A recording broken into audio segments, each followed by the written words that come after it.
திரு ஸ்டாலின் அவர்களே சிந்தித்து பார்க்க வேண்டும். மாண்புமிகு அம்மா அவர்கள் ஆட்சி புரிந்தார்கள் 2011 இருந்து. துரதிருஷ்டவசமாக அம்மா மறைந்து விட்டார்கள். என்னென்னலாம் நாடகத்தை அரங்கேற்றினீங்க, சாதாரண விஷயமா? அம்மா மறைவுக்கு பிறகு அனைத்து இந்திய அண்ணா திராவிட முன்னேற்ற கழகம் பல்வேறு பிரச்சனைகளை சந்தித்தது.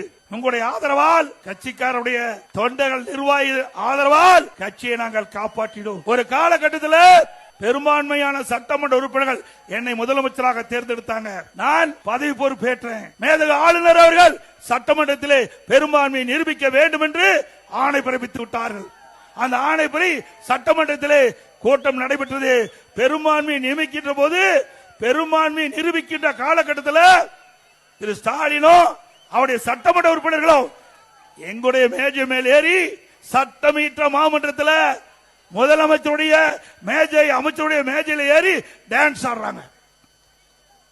இவரெல்லாம் நாட்டை காப்பாற்ற போறாங்க.